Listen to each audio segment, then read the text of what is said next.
Praise the lord. Hallelujah. దేవునికి మహిమ, ఘనత, ప్రభావములు కలుగును గాక. మరొక ఉదయకాల సమయము మేల్కొలుపు ప్రార్థన సహవాసం ద్వారా మేము ముందుకు వస్తూ ఉన్నాం. దేవుని యొక్క మహాకృపను బట్టి దినదినము మిమ్మల్ని వాక్యములో నడిపించాలని, వాక్యమునకు దగ్గర చేయాలని, తద్వారా క్రీస్తు యొక్క అడుగు జాడలలో మిమ్మల్ని నడిపించాలనేటువంటి ఆశ మాలో నిత్యము పనిచేస్తుంది. కాబట్టి ఈ మేల్కొలుపు ప్రార్థన సహవాసాన్ని మేము ముందుకు తీసుకుని వస్తూ ఉన్నాం. ఈ విధంగా మీరు అంటుకట్టబడాలి, క్రీస్తుతో అంటుకట్టబడాలి. ప్రతిదినము ఈ పరిచర్య చేయడం ద్వారా, ప్రతిదినము ఈ యొక్క పరిచర్య, ఈ సహవాసమును మేము ముందుకు తీసుకురావడం ద్వారా మీరు క్రీస్తులో అంటుకట్టబడాలి. ఈ విధంగా అంటుకట్టబడుట మరి మనము జరిగినప్పుడు క్రీస్తు యొక్క బలము, క్రీస్తు యొక్క శక్తి, క్రీస్తు యొక్క ఆత్మ, క్రీస్తు యొక్క ప్రభావం మనలో ప్రవేశిస్తూ ఉంటారు. మనం చూస్తూ ఉంటాం ఈ నర్సరీలలో, బటానికల్ గార్డెన్స్లలో, అక్కడక్కడ మన యొక్క గృహాల్లో కూడా ఈ గార్డెనింగ్ చేసే వాళ్ళకి అలవాటు ఉంటుంది. ఏమిటంటే ఒక బలిష్టమైనటువంటి కాండముతో ఒక బలహీనమైనటువంటి కాండమును జతకట్టి వాటిని అంటుకట్టుతూ ఉంటారు. ఆ కాండములో ఉన్నటువంటి బలము, ఆ కాండంలో ఉన్న శక్తి, ఆ కాండంలో ఉన్నటువంటి జీవము ఈ బలహీనమైనటువంటి కాండంలోనికి ప్రవేశించాలని, తద్వారా ఈ బలహీనమైనది కూడా పుంజుకుని బలపరచబడి అభివృద్ధి చెంది మరి స్వతహాగా ఒక కొమ్మగా, ఒక చెట్టుగా అది మార్చబడి అది కూడా ఫలభరితంగా తయారు చేయబడుతుందనేటువంటి ఉద్దేశంతో ఈ అంటుకట్టుట అనేటువంటి ప్రక్రియను చేస్తూ ఉంటారు. మన జీవితాల్లో కూడా మన యొక్క స్థితిని మనం ఒకసారి పరిశీలన చేసుకుంటే మనం కూడా బలహీనమైన, శక్తిహీనమైన, ఆత్మీయత లోపం వలన, ప్రార్థన లోపం వలన, దైవికమైనటువంటి లోపాల వల్ల మనము బ్రతుకుతూ ఉంటాం. ఇవన్నీ కూడా మనల్ని ఫలభరితంగా చేయుటలో మనకి సహాయపడడానికి బదులు మనకి నష్టాన్ని కలుగజేస్తూ ఉంటాయి. కాబట్టి మనము క్రీస్తులో నిత్యము అంటుకట్టబడుతూ ఉండాలి. క్రీస్తులో నిత్యము మనము ఆ సహవాసమును కలిగి ఉండాలి.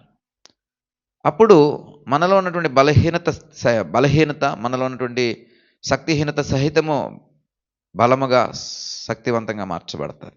ఎందుకంటే ఆయన బలవంతుడు, ఆయన శక్తివంతుడు కాబట్టి. అయితే చాలామంది ఈ సహవాసం నుండి దూరం అయిపోవడం వలన, ఈ అంటుకట్టబడడానికి ఇష్టపడక దూరం అయిపోవడం వలన జీవితాల్లో ఎండిన స్థితి, ఫలభరితమైనటువంటి స్థితి లేక, ఫలింపు లేనటువంటి స్థితి లేక, ఎండినటువంటి స్థితిలోనే బ్రతుకులు కొనసాగిస్తూ ఉన్నారు. మరి వీరందరికీ నేను చెప్పొచ్చేది ఒకటే, అలా వేరుపరచబడినటువంటి వారందరికీ ప్రభువైన యేసుక్రీస్తు వారు తన యొక్క కరములు చాచి స్వాగతిస్తూ ఉన్నారు. ఎలా స్వాగతిస్తూ ఉన్నారంటే, రోమగ్రంథము 11వ అధ్యాయం 23వ వచనం ద్వారా, దేవుడు వారిని మరలా అంటుకట్టుటకు శక్తి గలవాడు. మరలా అంటుకట్టడానికి శక్తి కలిగినటువంటి దేవుడు ఆయన. కాబట్టి మీ ఎండిపోయినటువంటి స్థితి, ఆత్మీయ లోపము కలిగినటువంటి స్థితి, ఫలహీనమైన స్థితి, ఫలింపు లేనటువంటి స్థితి, నిర్జీవమైనటువంటి స్థితి, ఏమాత్రం కూడా అభివృద్ధి లేనటువంటి స్థితి, ఈ స్థితిని బట్టి నీవు ఒకసారి నీ స్థితిని గ్రహించి క్రీస్తుతో అంటుకట్టబడడానికి నువ్వు ఇష్టపడగలిగితే, ఈ ఆహ్వానంలో నువ్వు కూడా పాలుపంపులు పొందుకొని ఈ వాక్యం ద్వారా జత చేయబడితే, క్రీస్తుకు జత చేయబడితే, క్రీస్తులున్న ప్రభావము, క్రీస్తులున్న శక్తి, క్రీస్తులున్న బలము కూడా నీలో ప్రవహించి నీవు కూడా శక్తివంతమైనటువంటి స్థితిలో, ఫలభరితమైనటువంటి స్థితిలో, అభివృద్ధిదాయకమైనటువంటి స్థితిలో నువ్వు మార్చబడగలుగుతావు. అలా మార్చబడాలనే మా నిత్య ప్రయాస, అనునిత్య ప్రయాస. నిత్యము ఈ యొక్క స్థితిని మేము కలిగి ఉన్నాం ప్రియ సహోదరుడా, సహోదరి. కాబట్టి ఎప్పుడు కూడా ఆయనతో అంటుకట్టబడి ఉండడానికి ప్రయాసపడండి. ఆయనలో జీవము నీలో ఎప్పుడు కూడా ప్రవహించులాగన ఆయనతో అంటుకట్టబడి ఉండండి. పక్షంగా గొప్ప కార్యాలు చేయడానికి సమర్థుడు. ఆయన ప్రభావం నీలో ప్రవహిస్తున్నప్పుడు నీలో ఉన్నటువంటి బలహీనత అంతా కూడా కొట్టివేయబడుతుంది. రక్తస్రావం కలిగినటువంటి స్త్రీ యేసుక్రీస్తు వారి యొక్క వస్త్రపు చెంగును ముట్టుకున్నప్పుడే ఆయనలో ఉన్న ప్రభావము ఆమెలోనికి ప్రవేశించి ఆమె స్వస్థపరచబడిందని మనకు తెలుసు. అంటే వస్త్రపు చెంగు ముట్టుకుంటేనే అంతటి ప్రభావం ఆమెలోకి వెళ్తే, ఆయనతో అంటుకట్టబడి ఆయనతో మరి జత చేయబడినటువంటి వారంగా ఉంటే ఇంకెంత ప్రభావం, ఎంతెంత శక్తి, ఇంకా ఎంత ప్రభావాన్ని మనము పొందుకుంటామో చూడండి ప్రియులరా. కాబట్టి ప్రయాస కలిగి ఉండండి, ఆశను కలిగి ఉండండి, అంటుకట్టబడడానికి ఎప్పుడు కూడా సంసిద్ధత కలిగి ఉండండి. ఉదయముననే ఈ వాక్యం ద్వారా దేవుని దగ్గర రండి, దేవునితో జత కట్టబడండి. ఆయనలో ఉన్న ప్రభావం బట్టి మీ స్థితి, మీ యొక్క ఆశీర్వాదములు, దీవెనలు అన్నీ కూడా చక్కని రీతిలో అనుగ్రహించబడుతూ ఉంటాయి. ప్రార్థన చేసుకుందాం. దయగల తండ్రి, కృపగల దేవా, మాకు ఇచ్చినటువంటి సమయాన్ని బట్టి మీకు స్తోత్రాలు. ఇదిగో నేను నీతో అంటుకట్టబడడం వలన మాకు వచ్చేటువంటి ధన్యత గురించి, మీలో ఉన్న ప్రభావం మాలో ప్రవేశిస్తుందని, మీలో ఉన్న శక్తి మాలో ప్రవేశిస్తుందని ఈ లేఖనాల ద్వారా పరిశీలన చేసుకున్నా. అంటుకట్టబడి ఉండలేక స్థితిని ఫలభరితంగా కాక ఫలహీనముగా మార్చుకుంటున్న వారి కొరకే మీ కరములు చాచి స్వాగతిస్తూ ఉండగా, వేరుపరచబడుతున్నటువంటి ప్రతి విశ్వాసిని, ప్రతి బిడ్డను ఇదిగో ప్రభా మీ సహవాసములోనికి చేర్చుకుని మీతో అంటుకట్టుకొని మీలో ఉన్న ప్రభావమును వారిలో కూడా ప్రవహింపచేసి ఫలభరితమైనటువంటి, దీవెనకరమైనటువంటి, ఆశీర్వాదకరమైనటువంటి స్థితిలోనికి మార్చమని, ఈ యొక్క తీర్మానంలోనికి వస్తున్నటువంటి ప్రతి బిడ్డను కూడా మీరు దర్శించి హక్కును చేర్చుకునమని మా ప్రభువును ప్రియరక్షకుడైన యేసుక్రీస్తు వారి యొక్క శ్రేష్టమైన నామమును బట్టి ప్రార్థించి వేడుకుంటున్నాం పరమ తండ్రి, amen. Praise the Lord. Hallelujah. దేవునికి మహిమ, ఘనత, ప్రభావములు కలుగును గాక. మరొక ఉదయకాల సమయము మేల్కొలుపు ప్రార్థన సహవాసం ద్వారా మేము ముందుకు వస్తూ ఉన్నాం. దేవుని యొక్క మహాకృపను బట్టి దినదినము మిమ్మల్ని వాక్యములో మరి నడిపించాలని, వాక్యమునకు దగ్గర చేయాలని, తద్వారా క్రీస్తు యొక్క అడుగు జాడలలో మిమ్మల్ని నడిపించాలనేటువంటి ఆశ మాలో నిత్యము పనిచేస్తుంది. కాబట్టి ఈ మేల్కొలుపు ప్రార్థన సహవాసాన్ని మేము ముందుకు తీసుకుని వస్తూ ఉన్నాం.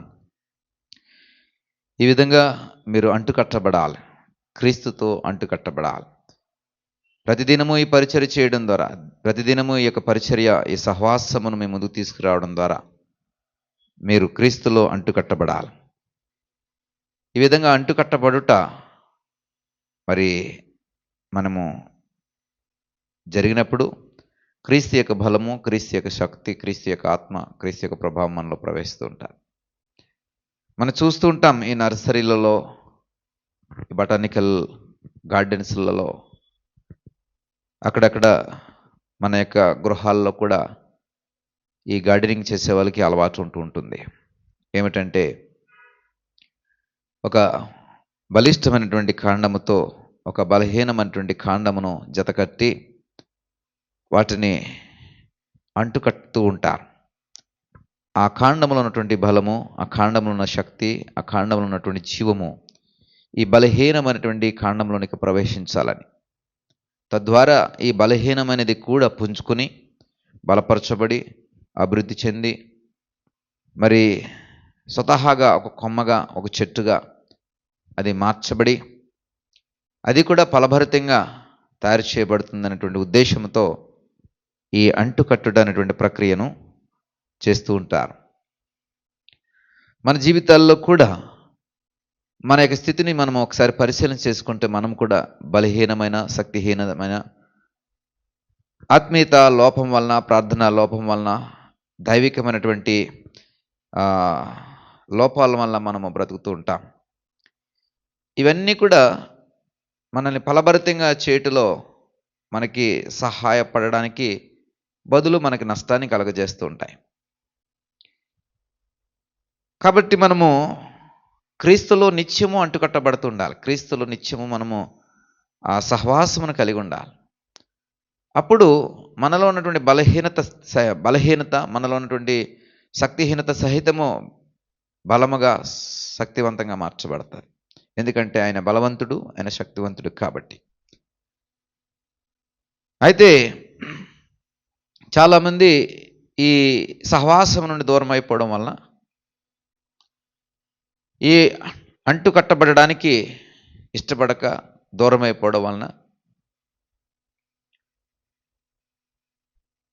జీవితాల్లో ఎండిన స్థితి, ఫలభరితమైనటువంటి స్థితి లేక, ఫలింపు లేనటువంటి స్థితి లేక, ఎండినటువంటి స్థితిలోనే బ్రతుకులు కొనసాగిస్తూ ఉన్నారు. మరి వీరందరికీ నేను చెప్పొచ్చేది ఒకటే, అలా వేరుపరచబడినటువంటి వారందరికీ ప్రభువైన యేసుక్రీస్తు వారు తన యొక్క కరములు చాచి స్వాగతిస్తూ ఉన్నారు. ఎలా స్వాగతిస్తూ ఉన్నారంటే, రోమగ్రంథము 11వ అధ్యాయం 23వ వచనం ద్వారా, దేవుడు వారిని మరలా అంటుకట్టుటకు శక్తి గలవాడు. మరలా అంటుకట్టడానికి శక్తి కలిగినటువంటి దేవుడు ఆయన. కాబట్టి మీ ఎండిపోయినటువంటి స్థితి, ఆత్మీయ లోపము కలిగినటువంటి స్థితి, ఫలహీనమైన స్థితి, ఫలింపు లేనటువంటి స్థితి, నిర్జీవమైనటువంటి స్థితి, ఏమాత్రం కూడా అభివృద్ధి లేనటువంటి స్థితి, ఈ స్థితిని బట్టి నీవు ఒకసారి నీ స్థితిని గ్రహించి క్రీస్తుతో అంటుకట్టబడడానికి నువ్వు ఇష్టపడగలిగితే, ఈ ఆహ్వానంలో నువ్వు కూడా పాలుపంపులు పొందుకొని ఈ వాక్యం ద్వారా జత చేయబడితే, క్రీస్తుకు జత చేయబడితే, క్రీస్తులున్న ప్రభావము, క్రీస్తులున్న శక్తి, క్రీస్తులున్న బలము కూడా నీలో ప్రవహించి నీవు కూడా శక్తివంతమైనటువంటి స్థితిలో, ఫలభరితమైనటువంటి స్థితిలో, అభివృద్ధిదాయకమైనటువంటి స్థితిలో నువ్వు మార్చబడగలుగుతావు. అలా మార్చబడాలనే మా నిత్య ప్రయాస, అనునిత్య ప్రయాస. నిత్యము ఈ యొక్క స్థితిని మేము కలిగి ఉన్నాం ప్రియ సహోదరుడా, సహోదరి. కాబట్టి ఎప్పుడు కూడా ఆయనతో అంటుకట్టబడి ఉండడానికి ప్రయాసపడండి. ఆయనలో జీవము నీలో ఎప్పుడు కూడా ప్రవహించులాగన ఆయనతో అంటుకట్టబడి ఉండండి.